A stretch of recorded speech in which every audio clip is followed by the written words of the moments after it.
Hi again. One quick thing before I go.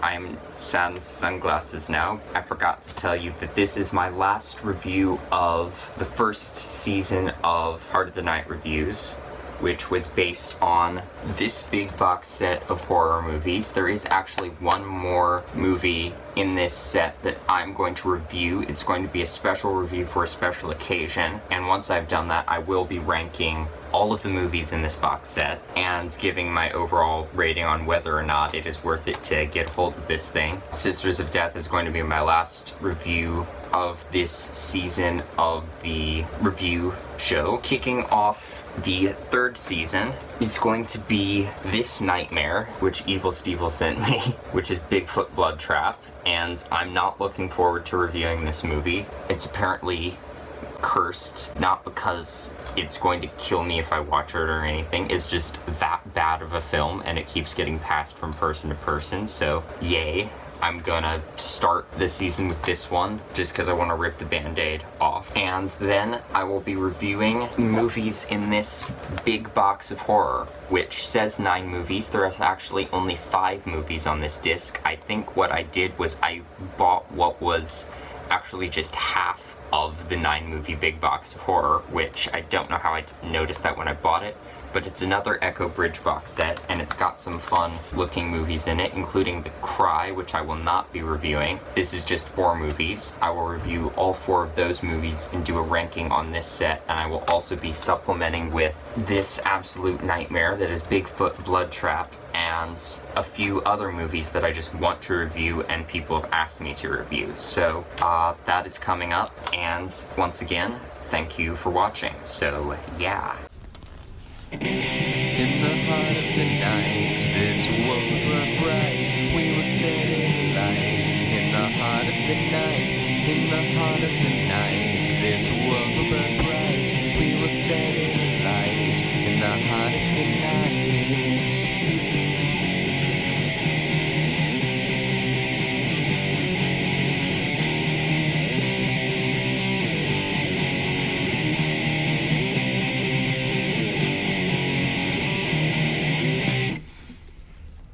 Hello everyone, I'm Anthropomantic Fiends, and I do horror-related things on the internet. Before I get into this review, I would like to thank people who have entered my 300 subscriber contest so far. I've gotten a lot of amazing entries, so I'm going to link the playlist of the contest entries and the original contest video below. And I would like to give a special thank you to Rusting Willpower, who did, at the end of her contest entry for me, artwork of me that just reached my heart, and I just was not expecting it at all, and there it was at the end of the video. So I might even make it my new channel icon in the future with Rusting Willpower's permission. If you are watching this and you are okay with that, please let me know, because I would love to do that. Otherwise, I will get in contact with you later, but huge thank you for that. And if you are not subscribed to Rusting Willpower, her channel link will be below. Today, I'm going to be reviewing Sisters of Death. This is a movie that came out around 1976 or 77. It was filmed a little before that. It may have had differing release dates depending on where it came out. I couldn't really find a lot of good information on that on the internet, and I couldn't find a concrete release date, but 76, 77 was around when it was released. And this movie follows a bunch of girls who are part of a sorority, and they are, at the beginning of the movie, inducting new pledges. One of them is named Judy and one is named Elizabeth. And for whatever reason, one of the tests that allows you to be inducted in is they play Russian roulette with you. Apparently there's like not supposed to be actual bullets in it, and it's weird. Why did they do it in the first place? I'll get into that. Judy ends up surviving, and there ends up being a real bullet in there when they test Elizabeth, and she does not survive. A good deal of time has passed. All of the members of the sorority get mysterious letters saying that they are from the sisters, saying that there is a special house that they have been been given and can live in for a while, so they end up traveling up to this creepy old house, which is actually very beautiful, and living there only to find that it is occupied by Elizabeth's father, who is determined to figure out which of the girls murdered his Elizabeth, because he is determined that it is murder and is going to kill that person. And so he sets about trying to do that, and he may or may not be getting some help from someone in the sorority. This movie has some good stuff going for it visually. There are these blue veils that these sisters wear during their initiations that have this sort of enigmatic, culty feeling to them that is cool. Like most of the prints of the movies in this box set, it's not in great quality, so if there's a better restored looking version of this movie out there, I would love to watch that, because this movie does have some aesthetic appeal. But aside from sort of the spookier touches like the mansion and those scenes with the sisters, there's not a lot of aesthetic appeal to the movie. A good bit of the movie is set in sort of this very banal 70s reality. And the cinematography in some ways is good. It's a little bit cheesy, I guess, in terms of the kinds of very conventional camera angles and things they use, but I'm kind of used to that. It worked for me. I thought there were some nice shots in the film. The outfits that the girls are wearing are something else. Judy, when they're going to the house, is wearing this suit jacket and these sunglasses, and it's just this very 70s look that I really liked. Then there's another one of the girls who is wearing this outfit. It's like a hat and this shirt that's all American flag themed, and it's really loud, and it's just like, why? But just why? Again, aesthetic wise, I like the look of the house. It's got a little bit of an old dark house feel, but it's also appealing enough for them to want to stay there. But in some ways it is almost too well lit. It needed to be a little bit shadowier in some ways to give the movie a little bit more atmosphere, which I would have liked, but I liked it. It worked for the movie, I suppose. In terms of the story, the opening is very brutal, and it made me think that the culprits of this whole thing was sort of this cult that's going on within this sisterhood, this sorority. It's sort of felt like this sort of brutal cult thing, but apparently the Russian roulette thing was supposed to be safe, which I didn't understand at all. It's very confusing. Regardless, Elizabeth ends up dying at the beginning of the movie, and Judy understandably has some trauma going on because of that. Lots of nightmares and flashbacks. At the beginning of the movie, it's not clear whether the rest of the sorority knows about sort of the culty stuff at the beginning of the movie, but again, it's not really culty is what we end up getting told. It was just an accident, but it gave me the impression of a cult thing. I quickly sort of realized that that's not what it was meant to be. They just gave it this sort of cultish feeling at the beginning of the movie that did give that scene a little bit more emotional, dark oomph and aesthetic appeal, which I like, but it was a little misleading, which can work to the movie's benefit and detriment. To get the sisters there, he sends out these mysterious invitations with money in them as well, and they're all sort of like, who sent these? Did one of you send them? What's happening? And it feels both a little bit like the beginning of House on Haunted Hill, with all of these invitations being sent to a bunch of strangers saying, if you stay in this house for the night, you'll get all of this money, as well as the beginning of Prom Night, following the sort of traumatic incident at the beginning of that movie, with all of these mysterious, creepy, whispery phone calls being made to all of the different kids. It does fall a little bit more in line with that sort of prom night thing in terms of the reason of the call, and a little bit of that slashery sort of format that goes on with the film. I got House on Haunted Hill vibes from it as well, just because of the money and the creepy old house setting. But this movie is not as good as either of those films. This movie just straight up tells us who the main killer is. It also has this mystery element in that Elizabeth's father is getting some help from other people, but he straight up says, I'm trapping you here, I have to find out which one of you killed my daughter, and I'm gonna kill that person. Then other people also end up dying, so it's kinda weird, but his plan isn't quite going the way it's meant to, but it's also just a confusing movie, so and there are some little scares in the movie that were fun, but also had nothing to do with anything. And there's a scene where one of the girls freaks out, and she's like, oh my god, there's a spider in my bedroom, I just saw a spider. And it shows us what the spider is. It's not just a spider, it's a tarantula. There's a tarantula in her room. Why is there a tarantula in her room? And it ends up crawling on her later and freaking her out. Why is there a tarantula? The scene with the tarantula is creepy, but why is it there? There's no explanation for it, and there's no way that the killer is just using a tarantula. And there are sort of plot things that happen later that put the tarantula into even more question. It's just like, why does this tarantula exist? What does it have to do with anything? It's creepy, but why? Why is there tarantula in this movie? And then there's a snake in the movie. There's a character that gets stuck in a shed with a snake, and there's a snake there, and it contributes nothing to the plot. It doesn't even need to be there. There's also a dog. There's a bunch of animals that are sort of threatening people, and one of them does actually succeed in killing someone and make sense in the plot. I'm not going to tell you which one, but the animals thing was just weird and didn't make any sense with the plot, and it was entertaining, but I was just like, why?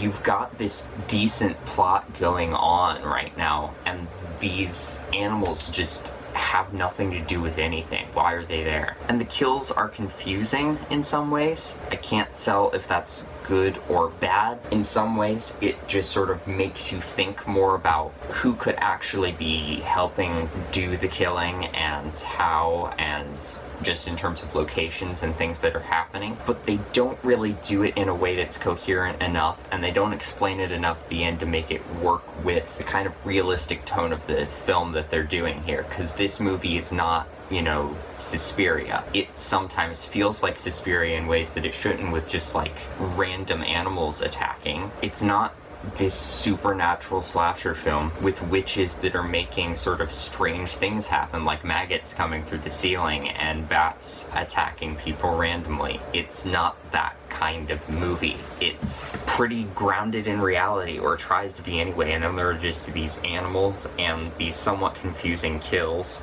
that never really get properly explained. The movie is something of a slow burn, but it does pay off in my eyes. It's convoluted, but it does pay off. It's sort of a slow burn in the same way a lot of classic slashers are, and some new sort of arty horror films like The Lodge and Midsommar are. It's not as good as any of the movies that I'm referencing, but it does follow a similar format in that there is a really horrific, traumatic thing that happens at the beginning of the film that sets everything into motion, and then it builds back up before the horrific stuff starts happening later. It's not as good as a payoff as you'll get from a lot of the prime examples of that classic slasher or any of the arty horror films that do the same thing, but it does work decently for the movie. And the ending is convoluted beyond belief. Part of me wants to hate it, but I don't. I like it. I think it's fun in some ways. It's like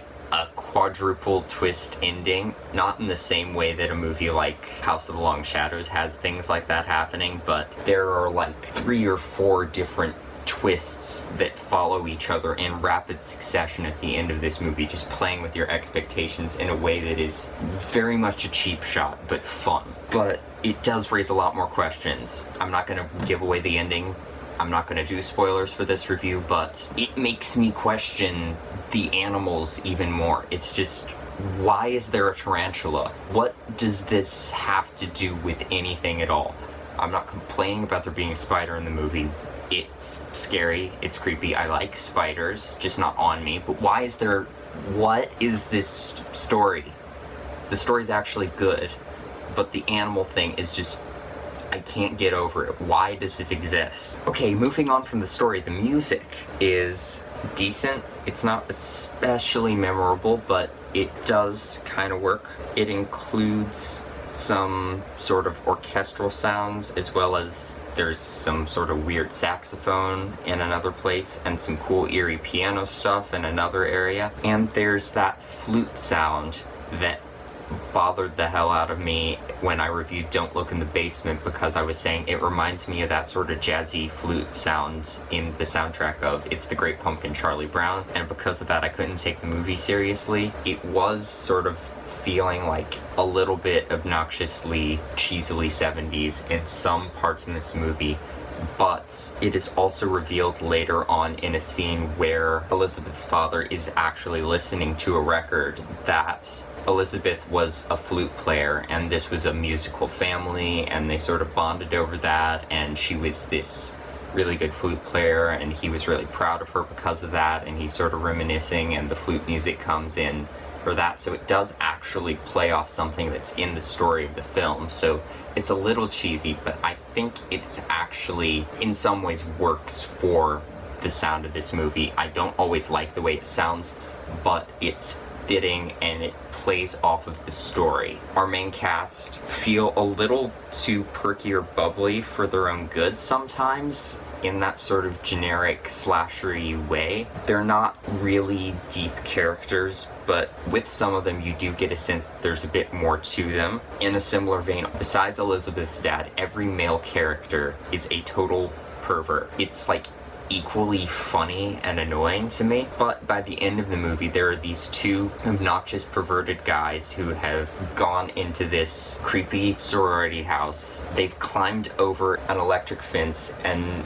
unactivated electric fence, but an electric fence to get there. Well, one of them has, and the other one reluctantly follows, and he's just like, boy, you really are horny, aren't you? And that's their whole reason for being there, which annoys me. But once they are there, and once the dark happenings of the film are set in motion, these characters that feel like stereotypes start to actually bond and work together to survive in this situation, and I did find myself caring about them. There is not a lot of depth to them, with the exception of Judy, who is an interesting case in that way, and that we don't find out a lot about her, but we do know that she's had this horrific past experience, which makes us immediately sympathize with her. But all the other characters, not really any depth to them. In spite of that, because of their situation, we start to see them bond and care about each other in this way that isn't sort of just this sort of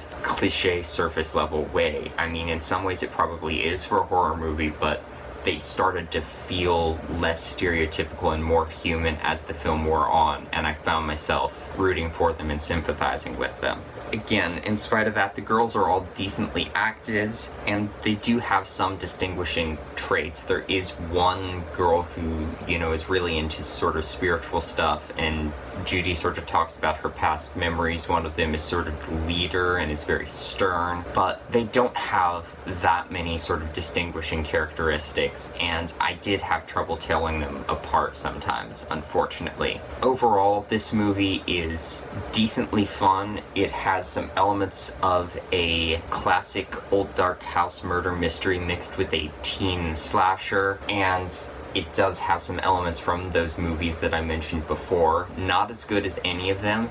It's very convoluted, and it's a little bit surface level and cheesy, but it is fun. And before I say anything else, I almost forgot to say that the soundtrack, my dad actually pointed out to me that the soundtrack in this movie sounds a lot like the soundtrack for Creature from the Black Lagoon. It has this 3-note theme that sounds almost exactly like the 3-note theme from Creature from the Black Lagoon, which I didn't notice until he pointed it out, but I thought it was fun. Anyway, as I was saying, this movie is far from a masterpiece. The ending is weird and convoluted, and there's weird plot elements that don't make sense, but I do think it's entertaining. And if you like classic 70s slasher type movies, I think you will enjoy this one. Don't expect a lot of gore or a fast-paced film. If you enjoy sort of the twisty, turny murder mystery aspect of some of those slashers, I think you might have fun with this one. That is my review of Sisters of Death. Thank you for watching my video, and hopefully I will see you in another one. Bye!